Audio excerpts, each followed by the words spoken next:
Hey YouTube, how are you guys? Sorry I'm a little late with my video. I know my appointment was over a week ago, but I'm here now updating you guys. Thank you so much for all of the support. You cannot imagine how much of you guys wrote to me and tell me that you're in the same situation as I am and those kinds of things. So thank you so much for that. It means the world to me, and I really do hope that I am helping some people with these videos, as I know some of you with your videos have helped me in the past. Okay, so a quick rundown. So change of scenery. I actually came in the living room because the lighting is better here than where I made the video last time. Let me see. So once again, I'm looking at my little card so I can remember what I'm talking about. But I did have my appointment about a week ago on Friday. I went with my boyfriend and it went really good. I'm actually very happy and very satisfied with the way we were treated, the way everyone spoke to us.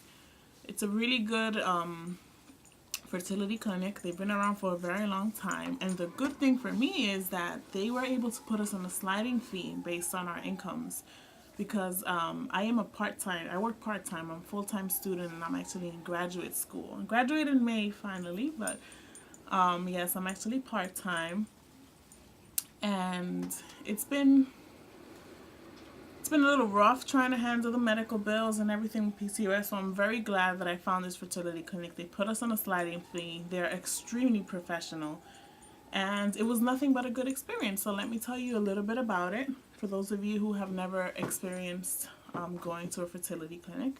So I went in, immediately spoke to the nurse. Once we were paid and signed in and everything, this was at 8:30 in the morning, by the way, so yeah. So we got in there. They spoke to us. She asked us, got our medical history, talked to me, very thorough investigation, how were my periods in the past, any problems, family history with diabetes and insulin levels, which if some of you may know already, with PCOS, that's usually a concern, because they think it might be hereditary in terms of the insulin resistance. They took my boyfriend's medical history also. And once we were all done with that, that took about 30 to 45 minutes just talking with the doctor. And I loved that it was not rushed. It wasn't like, okay, you're here for 5 minutes, tell me everything and solve the world in 5 minutes, as many doctors do sometimes. So once we got that done, I went into one of the exam rooms and they performed another transvaginal ultrasound. Aren't those fun? So they performed another one of those, and what else did she do? She did a PAP, a brand new PAP, since this is at a different center. So I just preferred her doing a new of everything, even though I could have easily given her my records from my old doctor, but I just preferred them doing everything there, just to start brand new. I was gonna do the blood test, so they were gonna draw bloods and do the fasting. I'm not too sure the exact name. I think it's like glucose, where they take your blood, then they give you a really sweet solution like a cola, and then they test your blood again. But I wasn't able to do that because I had breakfast before I went, and it's a fasting test. So I went back on Monday and got that done. I called the center and my results, everything was fine. The only thing is that they didn't have the androgen levels yet. She said those might take a little bit longer.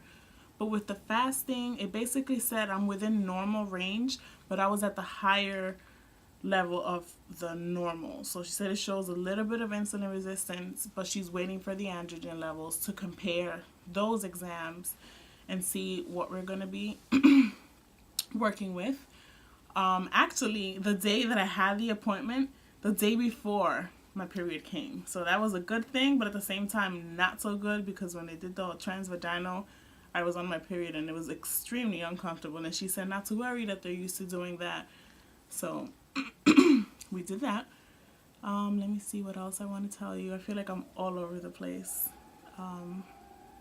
Also, we discussed where we're going to go, where we're going to move forward with the PCOS. It was very clear in the sonogram that I do have the PCOS. My ovaries were polycystic, but she said the sizes of the cysts were within normal range for a person with PCOS, so they weren't too large.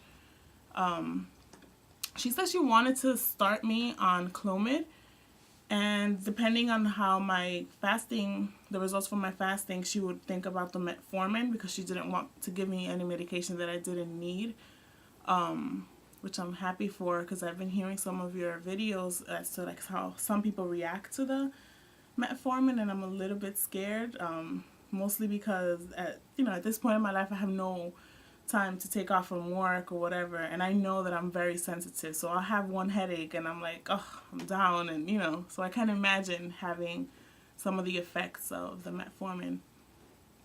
But like I said, they tested my blood, my glucose levels, my blood levels, and my boyfriend has, I believe it's this week or next week, I think it's this Thursday, he has a semen analysis to go to, just to make sure that things are clear on his end and that there's nothing wrong with him with his sperm. So my doctor basically, like I said, wants to start me on Clomid. I have an appointment I'm going to be out of the country for a week. So she wanted to start me on Clomid during when my cycle starts, which should be somewhere around the 18th of March, but I'm not going to be in the country. So what we're going to do is I'm going to go on the 11th. I'm leaving the country the 14th. So on the 11th, I'm going to get my bloods drawn to see how things are. Then she is going to be giving me, let me see, it's either progesterone or Provera. I did not write it down. It's one of the two, and I'm sure you ladies know which one it is. But it basically helps your period come down. So she wants me to take that when I'm over there, to make my period come down by the time I get back to the city, so that on Monday the 20th, I come back the 19th, I think, or the 19th. Let me check my calendar. So I come back the 22nd, so that the 23rd at 8:30 in the morning, she wants me in her office to draw more bloods, and hopefully by then my period has come down so that she can start me, so that we can figure out what cycle day 1 will be, so that we can start the Clomid then. So yep, that's what's coming up. I am very optimistic, very happy. Everyone keeps telling me, oh, because you're young, because I'm 24, so you're going to be fine, you're going to have a good chance at, getting pregnant and stuff. But part of me feels a little bit like, well, I'm young, but it doesn't matter. And a part of me feels good that I did decide to do this now and not, or not later. And then maybe I blame myself for maybe not being able to conceive or having a big difficulty. So we'll see how it goes. Like I said before, I do have that, what is it called? MD. I'm forgetting the name of it, but it's the book that they recommend at Soul Sisters. It's like this research book that they update every 4 months. They update it quarterly. I do have that. So for those of you who want a copy of it, I actually bought it. I can give it to you for free. I have the PDF file version of it. So if you give me your email address, I can email that to you.